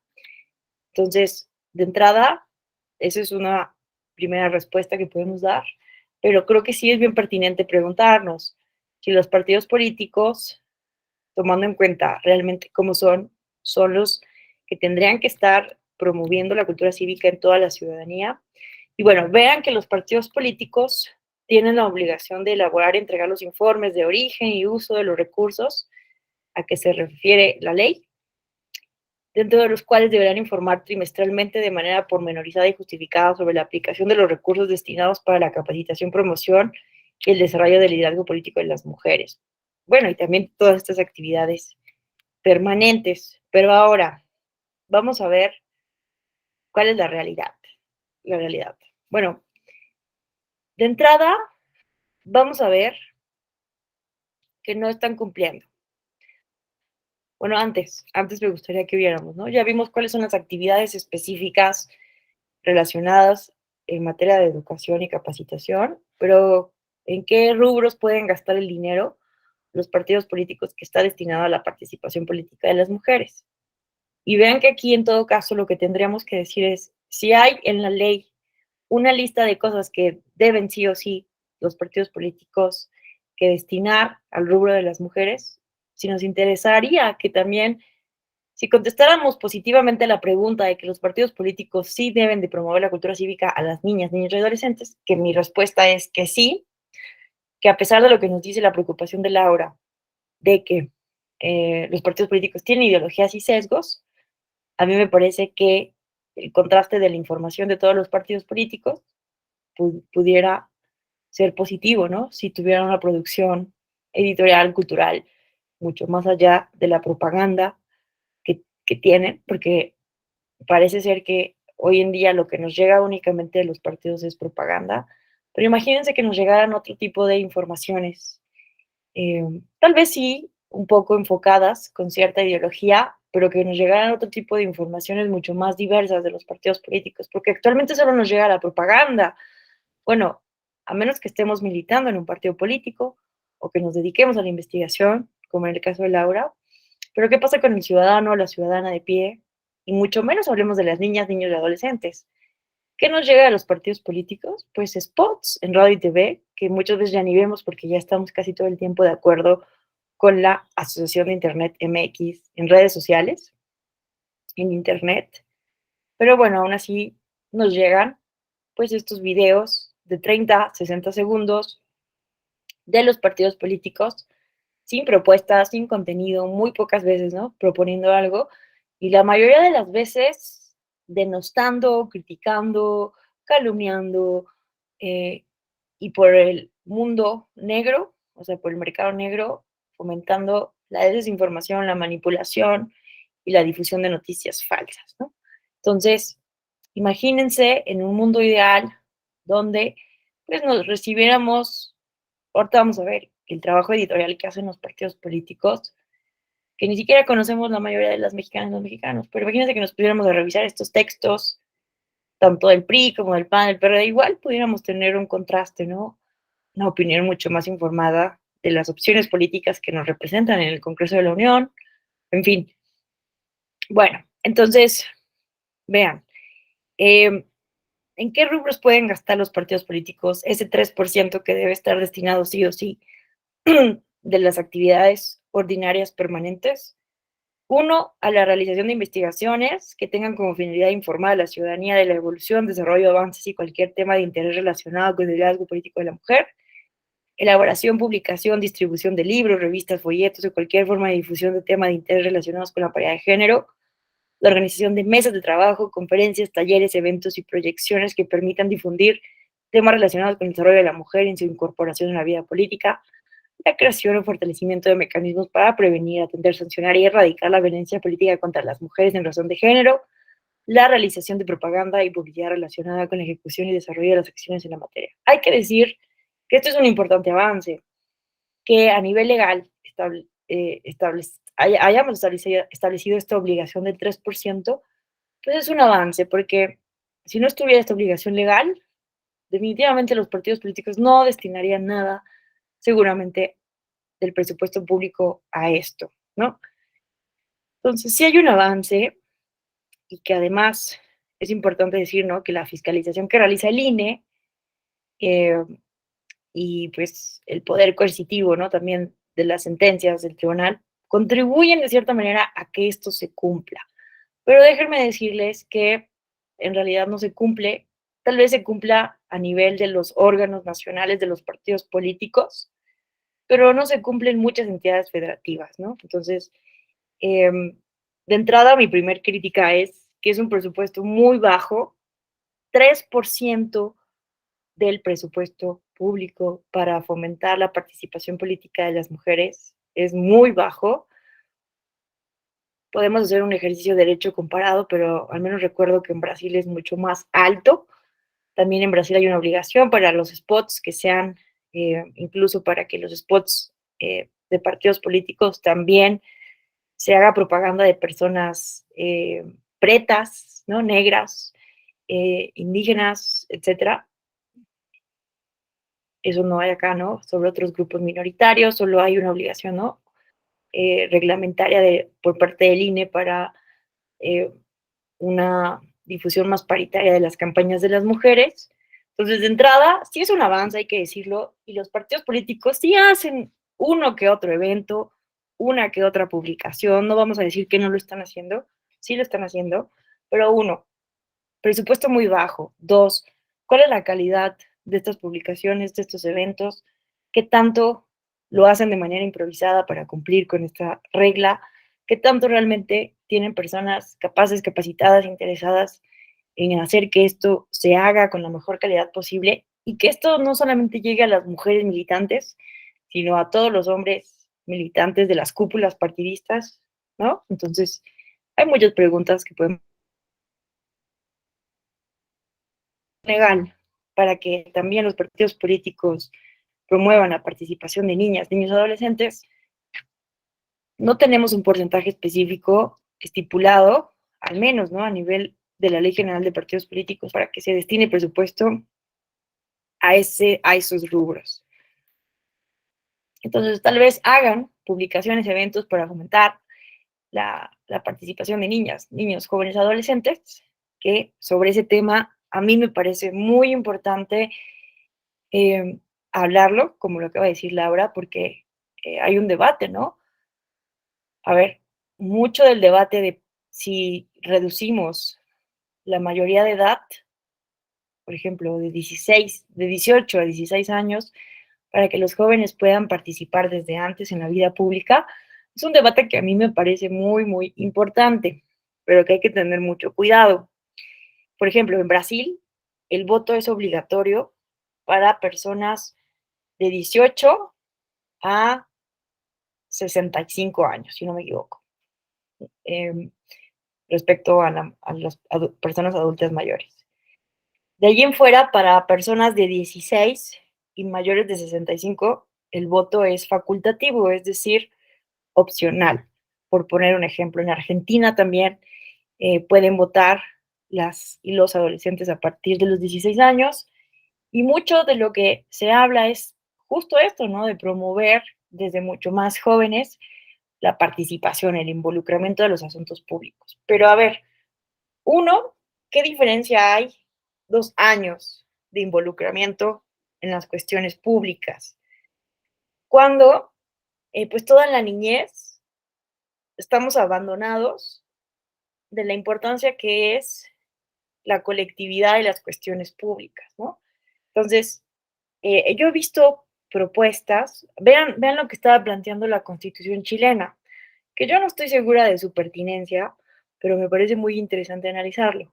La Constitución de Chile estaba planteando que todas las personas chilenas, es decir, con la nacionalidad chilena, eran ciudadanas chilenas. Es decir, que sin importar la mayoría de edad, las niñas, niños y adolescentes ya gozan de una ciudadanía chilena. La diferencia que planteaba esta propuesta de constitución que fue rechazada en septiembre pasado fue que solamente los mayores de edad podían votar en los procesos electorales. Pero vean qué interesante, porque la Constitución chilena ya les estaba dotando a las niñas, niños y adolescentes, a cualquier nacional chileno, sea naturalizado o de padre y madre chileno, ya les estaba dando la categoría de ciudadanos y ciudadanas. Y fíjense que a mí me llamó muchísimo la atención, ahora que tuve la oportunidad, el privilegio de estar observando las elecciones de Brasil, platicar con un colega colombiano, Camilo Vargas, que iba como experto en violencia política y que de hecho ha venido a México a evaluar el tema de la violencia política, pero él me contaba algo que me fascinó del caso colombiano. Por ley, en Colombia deben de darse elecciones en las escuelas para elegir a sus directores y a sus líderes escolares. Entonces, hay algo que se llama en Colombia la misión de observación electoral, que es como una organización no gubernamental que observa permanentemente los procesos electorales en Colombia, con una metodología muy rigurosa y con una gran cantidad de observadores en todos los procesos electorales, pero que también observan las elecciones de las niñas y los niños en las primarias. Entonces a mí, no sé a ustedes qué les parezca eso, pero me pareció realmente fascinante, porque no sé desde cuándo se hace esto en Colombia, pero es una obligación legal que se hagan elecciones en las escuelas, porque lo que se busca es que desde que son niños y niñas nos estemos involucrando con este tipo de temas, porque en Colombia hay hay un histórico abstencionismo, ¿no? El voto no es obligatorio y mucho por la violencia del narcotráfico, pues las personas tenían miedo, ¿no? De salir a votar. Entonces, no sé desde cuándo, tengo tarea de investigar desde cuándo se hace esto en Colombia, pero me pareció fascinante, ¿no? Y también hace unos días platicaba con un colega uruguayo, que también conocí en la misión de observación electoral, ahora en Brasil, y que de hecho lo quería invitar a este diplomado, y ya estaba listo para contarnos a todos nosotros sobre los partidos políticos de Uruguay y de Guatemala, porque él es catedrático en la Universidad del Sur de Montevideo, y nos iba a platicar los esfuerzos que han hecho a nivel internacional para intentar consolidar un sistema de partidos en Guatemala. Y estaba invitadísimo y me había dicho que sí les puedo enseñar los mensajes porque quería que viniera con nosotros a platicarnos este viernes de ese tema. Pero desafortunadamente no podía en la mañana y porque tenía otros compromisos. Y bueno, pero prometió venir a darnos una conferencia, después a la dije, les avisaremos después. Pero bueno, lo que me sorprendió también del caso que pasa en otros países también, ¿no? Es que la Corte Electoral organiza también o tiene facultades fiscalizadoras de las elecciones universitarias, ¿no? Entonces, no sé, me parece a mí que hay muchísimas formas que pudiéramos implementar en México para involucrar a las niñas, a los niños y adolescentes desde antes de adquirir la ciudadanía legal en mexicana para involucrarse y vivir y fomentar valores democráticos, ¿no? Porque, o sea, imagínense que a partir de los 18 años te dicen, ay, ¿qué crees? Ya eres ciudadano, ciudadana, saca tu INE y ven a votar. Híjole, así como de, en los 18 años, cuando estamos como en un despertar sexual, que queremos estar en fiestas, que queremos, ¿no? Ya saben, o sea, en la adolescencia, la vanidad, etcétera. ¿En qué momento nos vamos a interesar de lo público, no? Cuando toda la vida hemos estado aislados en nuestra vida privada. Entonces, a mí me parece que sí tendríamos que implementar, no solamente en los planes de estudio, estas asignaturas que insisto, les damos muy poca importancia a nivel curricular y que además pues, está inscrito en un problema estructural de la educación pública en México, sino que imagínense que tuviéramos un presupuesto mucho más robusto para hacer este tipo de actividades, ya sea por los partidos políticos o por el propio INE, porque el INE es el encargado constitucionalmente de contribuir a la cultura cívica del país. Pero yo sí les voy a decir algo, con la reforma de 2014, que centralizó gran parte de las actividades en materia electoral, se tuvo que reestructurar el INE para poder cumplimentar todas las atribuciones legales que tiene. Y antes existía en el INE el Centro de Desarrollo Democrático, el CDD, cuando antes era IFE. Cuando se convierte a INE, eso es de las primeras cosas que se recorta. Entonces, siempre que vienen cambios, reformas, recortes, vean cómo la educación cívica, la cultura ciudadana es lo que menos nos importa y es lo primero que recortamos. Entonces, yo por eso hoy tuiteé justo eso, ¿no? Que en una posible reducción para el presupuesto de 2023 del financiamiento de partidos políticos y del INE, pues la verdad es que si lo analizamos fríamente, este tema que estamos abordando el día de hoy va a ser el primero en ser recortado. Aunque existe una obligación del 3%, pues si disminuye el financiamiento público en términos absolutos, pues también va a disminuir en términos relativos, ¿no? Aunque sea el 3% permanente, pues va a reducirse en términos absolutos, lo que implica ese 3%, 2% o 3% de las actividades ordinarias específicas. Bueno, ¿qué hora es? Déjenme apuro, dejen terminar esto y ahorita damos chance a si quiere hacer una intervención su compañera Laura con todas estas inquietudes y todas y todos ustedes también. Me apuro. Vean, entonces, ¿pero qué estamos observando entonces en la realidad? Bueno, vean que también el artículo 25 de la Ley General de Partidos Políticos nos habla de obligaciones que tienen los partidos políticos también de carácter editorial. Editar por lo menos una publicación trimestral de divulgación y otra semestral de carácter teórico. Y evidentemente los partidos sí cumplen, pero yo les pregunto si ustedes habían visto antes esto, ¿no? El PAN, por ejemplo, tiene la revista Nación como su publicación y lo hace de manera mensual. Vean, aquí en esta página, revistalanación.com, podemos entrar a su editorial, a su revista, y aquí tenemos, ¿no? Su revista de divulgación, ¿no? Y lo que a mí me han dicho, acá entre nos, militantes del Partido Acción Nacional, que no puedo revelar sus nombres, ¿verdad? Porque no quisiera perjudicarles, pero me han dicho que siempre escriben los mismos, ¿no? Vean, por lo menos aquí hay 3 editoriales de Marco Cortés Mendoza. Entonces, la democracia interna también es un tema, ¿no? Vean que todo este editorial que se ve aquí, pues es el mismo eh, presidente nacional del PAN, ¿no? Bueno, esa es una, bueno, pero de entrada no hay mucha difusión, ¿no? Y hasta hace poco yo me enteré que existía esta publicación.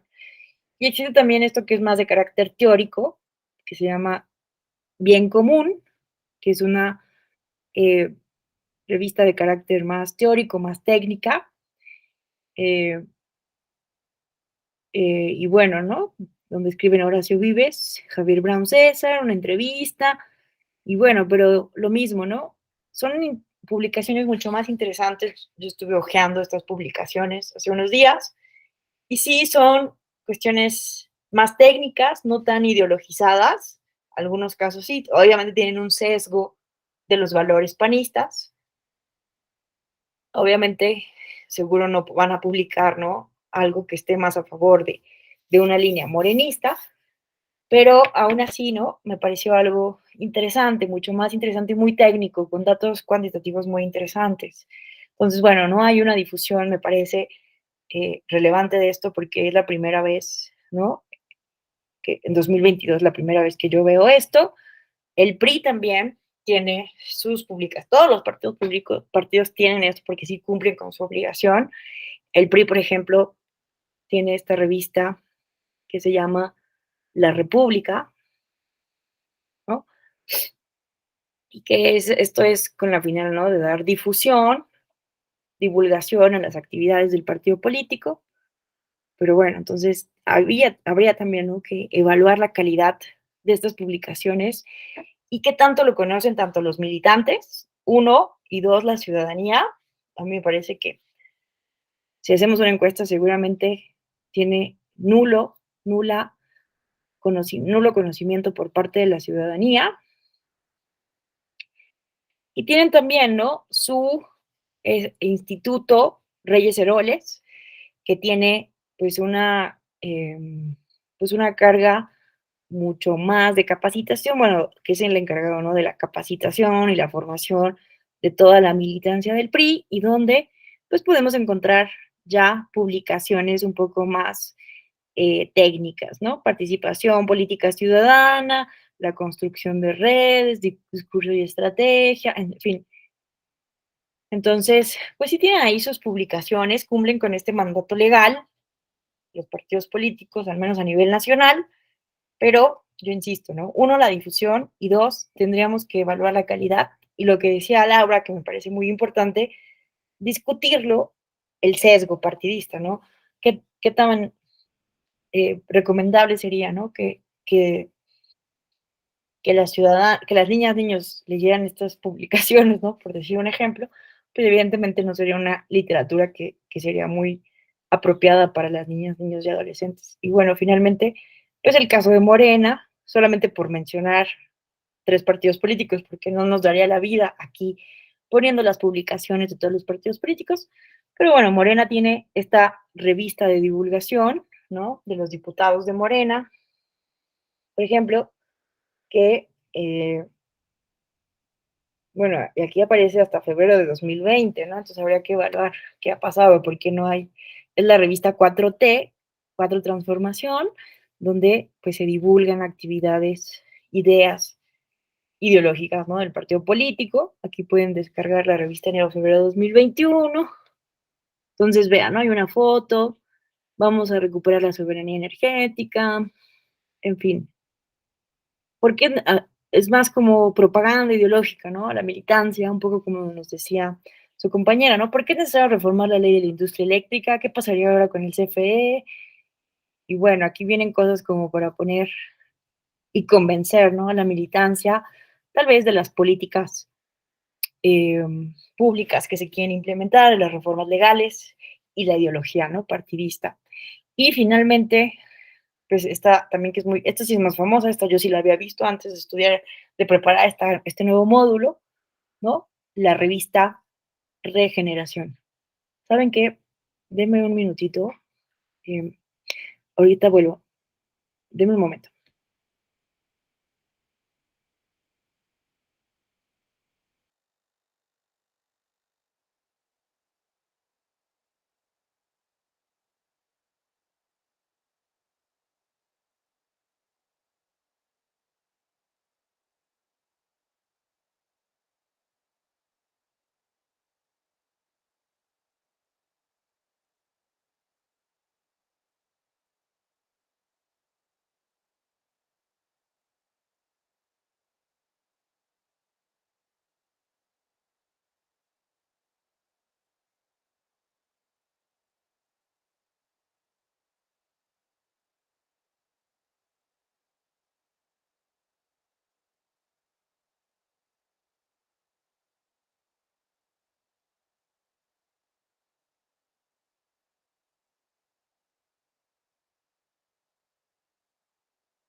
Listo, discúlpenme.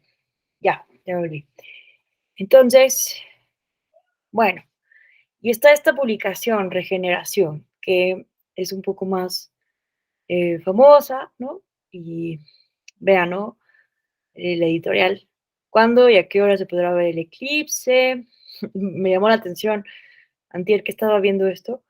Revelan cómo el IFE, ¿no? Que ya no es IFE, es INE, habría pagado boda a Lorenzo Córdoba, a menos que se estén refiriendo a que hace muchos años el IFE le pagó la boda a Lorenzo Córdoba, no sé.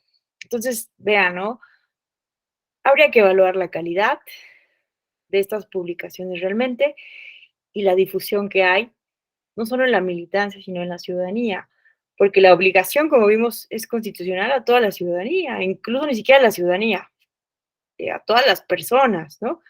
Se habla de promover la participación del pueblo, ¿no? No se habla únicamente y estrictamente de la ciudadanía. Y bueno, hay que decir que también es un derecho de las militancias recibir capacitación y formación política e información para el ejercicio de los derechos políticos y electorales. Entonces, también hay que evaluar la capacitación que reciben las militancias. A partir de este diplomado hemos platicado con muchos militantes de partidos políticos porque las primeras ediciones de este diplomado era exclusivamente para militantes de partidos políticos, después lo fuimos ampliando a cualquier persona y en muchas ediciones nos han dicho que muchos militantes no conocen cuáles son sus derechos políticos y electorales, ¿no? Entonces, muchas injusticias que pasan dentro de los partidos políticos, en gran parte es porque no se conocen estos derechos y no se exigen, ¿no? Y también, si bien hay órganos de justicia intrapartidaria y estos mecanismos, medios de impugnación, pues también muchas veces, además de que se desconoce, pues se presiona a las militancias para que no lo hagan, porque no quieren, ¿no? Una ruptura con algunos líderes partidistas o ser mal vistos, ¿no? Como los peleoneros, etcétera. Entonces, pues ahí hay un tema. Y sí hay capacitaciones, ¿no? Evidentemente, incluso, pues por muchos años podemos decir, ¿no? Que la Escuela Judicial Electoral, desde hace muchísimos años, tenemos muchos convenios de colaboración con partidos políticos, vamos a los estados, a los partidos políticos, a dar capacitaciones, pero creo que se debe de fortalecer, ¿no? Si solamente destinamos parte del presupuesto público a esto, la verdad es que falta muchísimo, muchísimo por hacer. Y bueno, simplemente para terminar, ya les voy a, prometo ahora sí, darles el uso de la voz. Vean esto, quiero que analicemos esto. En el rubro del liderazgo político de las mujeres, vean, tan solo en 2021 se detectó que los partidos políticos dejaron de destinar 21.5 millones de pesos en la promoción del liderazgo político de las mujeres. ¿Y cuáles son las sanciones? Económicas, multas. A partir de esto, en los informes consolidados de fiscalización, la sanción por esto son multas económicas, ¿no?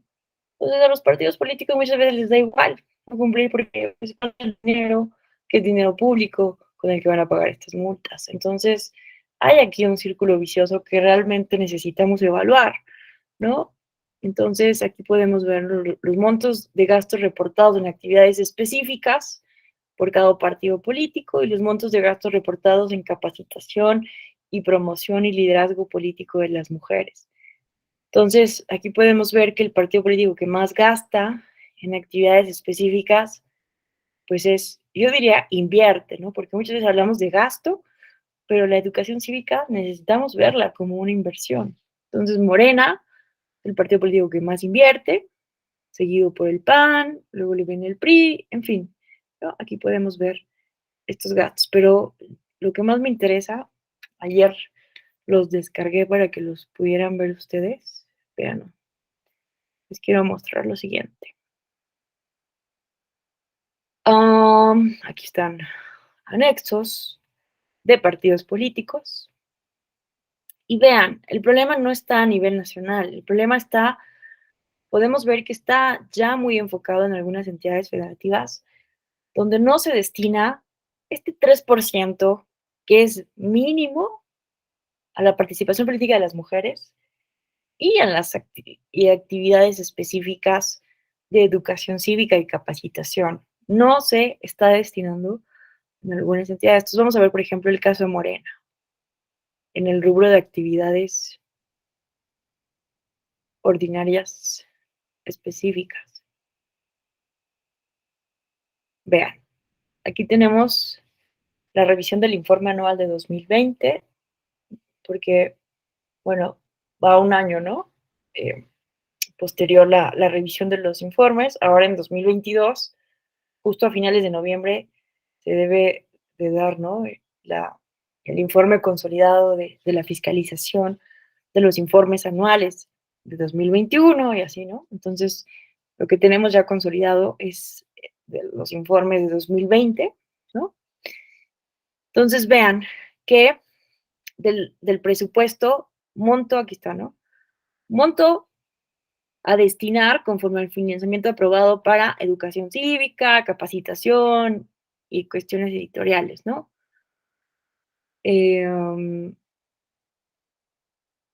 Vean, aquí está que Morena, en las oficinas centrales de Morena, dejó de destinar prácticamente 7 millones de pesos, ¿no? Algunas entidades federativas tienen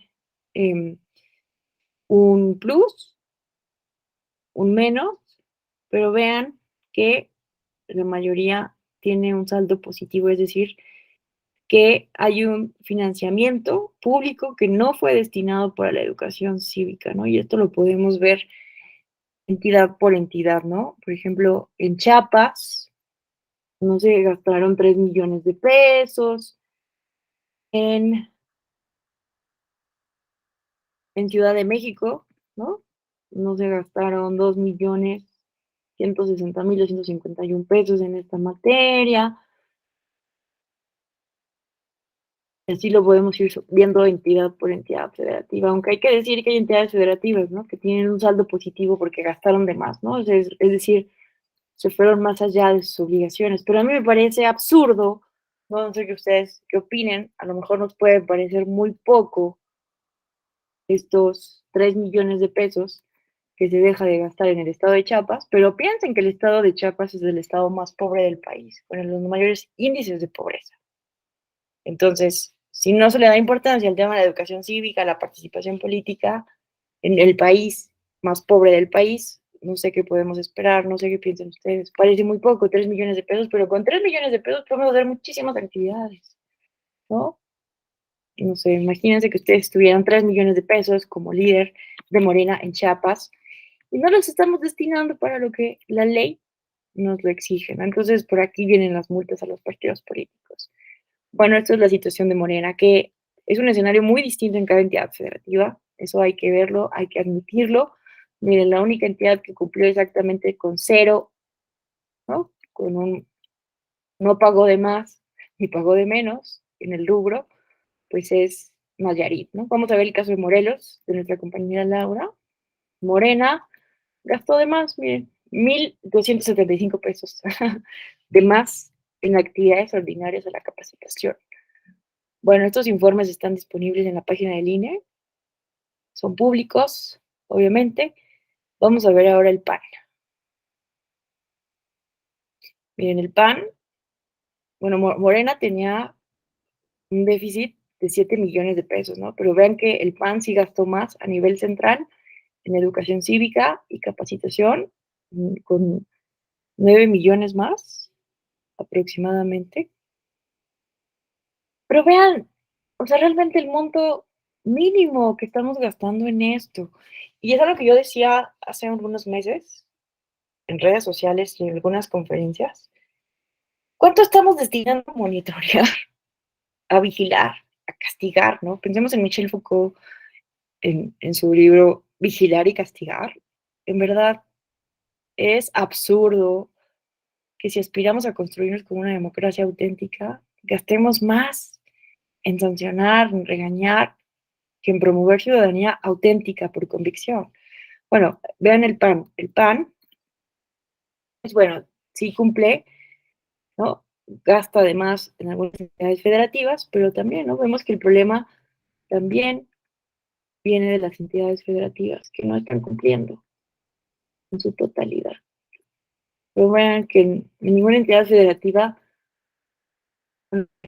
aquí son 4 millones que se dejan de gastar en este rubro. Vamos a ver qué entidades.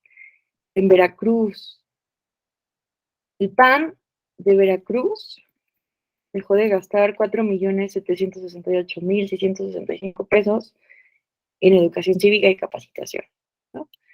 Bueno, esto es, también se puede ver, ¿no? Lo que han dejado de gastar en materia de liderazgo político de las mujeres, y también lo podemos ir viendo entidad federativa por entidad federativa. Vamos a ver por último el PRI, y ya con esto termino, para que ustedes me den sus impresiones, conclusiones. El PRI está en el anexo 7. Una maravilla el trabajo de fiscalización que realiza el INE realmente, para poder tener esta información, ¿no? Así tan puntual. Vean, Partido Revolucionario Institucional. Vean, cumplió puntualmente a nivel de oficinas centrales en 2021.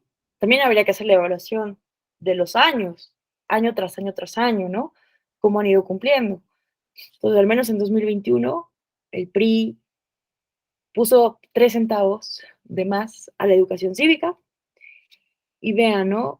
Que hay entidades donde de manera significativa se deja de gastar. 1,371,000 en Chiapas, ¿no? Entonces podemos también hacer diferentes cálculos ahí muy interesantes. ¿Qué entidades federativas son las más afectadas por la educación cívica, la capacitación? Pues ya vimos ahorita 2 veces, ¿no? Al menos era Morena o el PAN, no recuerdo, cuando vimos lo de Chiapas. Y en el estado más pobre del país se destina menos. ¿Perdón?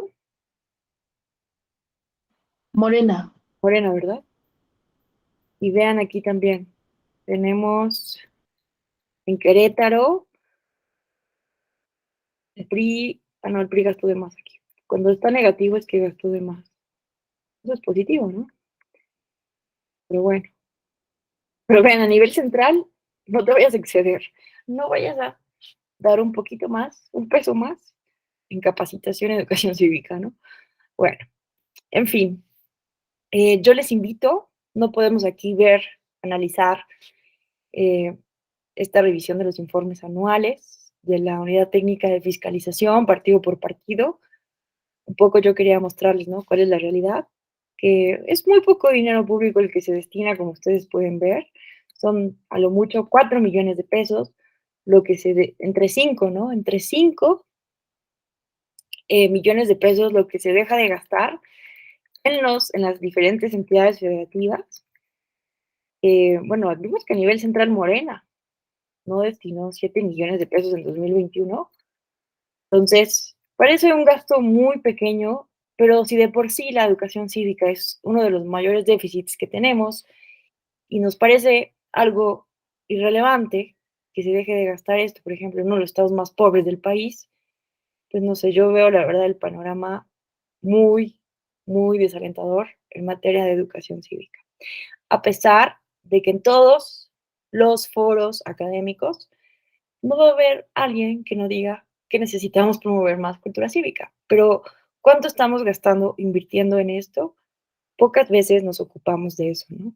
Y más en el tema de las obligaciones legales, constitucionales que tienen los partidos políticos para promover la cultura cívica, la participación ciudadana, la igualdad sustantiva entre niñas, niños y adolescentes y el liderazgo político de las mujeres. Muchísimas gracias por su atención y estoy atenta a sus comentarios e inquietudes y preguntas.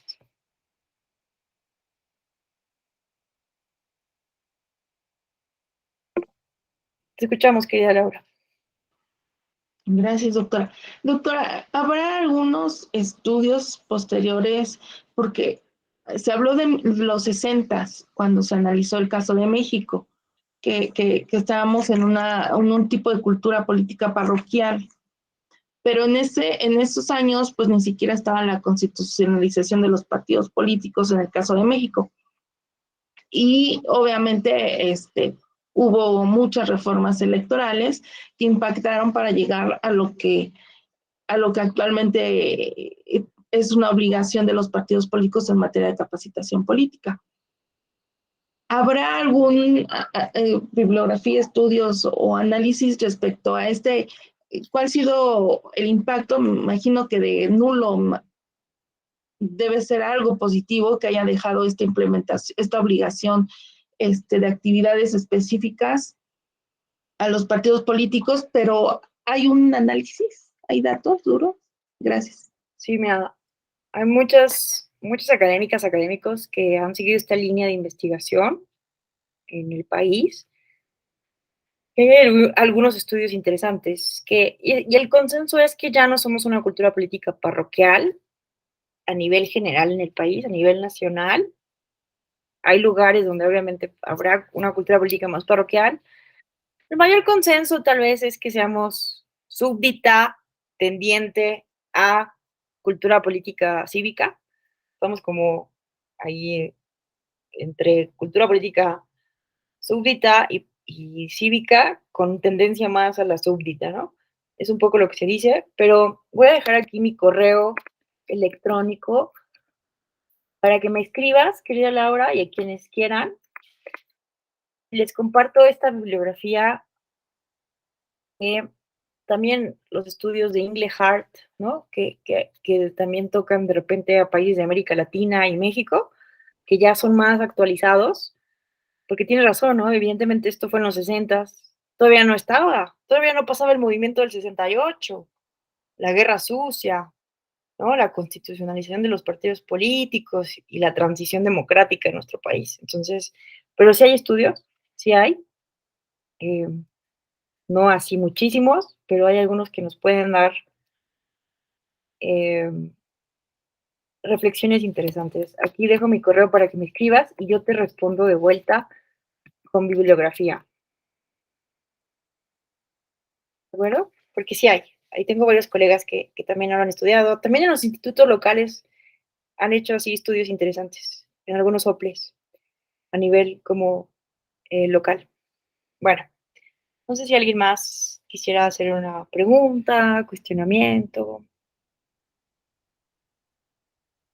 Pero bueno, me parece que con lo que nos manifestaba Laura podemos ver dónde están como las problemáticas, también, ¿no? Las cuestiones que tendríamos que definir, hasta dónde pueden llegar estas obligaciones legales y constitucionales, cuáles son los alcances. Y bueno, ya también pueden ver que los informes de fiscalización del INE de la revisión de los informes anuales nos pueden dar también pauta de cómo se usa el dinero público en esta materia, ¿no? Y entonces, de lo que falta por hacer.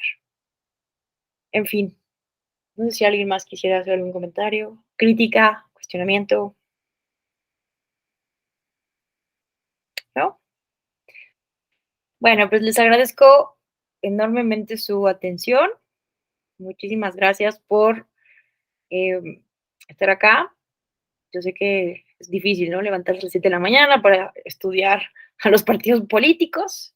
Entonces les felicito porque ustedes sí tienen ese compromiso cívico, ¿no? Entonces seguro ustedes están muy por encima de la media de la población en esta materia. Les felicito enormemente y pues nos vemos el viernes. Vamos a tener una profesora de la Universidad de Intercultura Indígena de Michoacán que ha estudiado muy a detalle el caso del sistema de partidos políticos en Bolivia y en Ecuador para que nos comparta estas dos visiones desde el punto de vista comparado. Y pues yo les platicaré un poco del sistema de partidos políticos de Brasil, que es la experiencia más reciente que tengo y que pude observar apenas hace unos días. Pues que tengan un excelente día. Bye, bye. Gracias, igualmente. Bye, Yari, Juan. Gracias.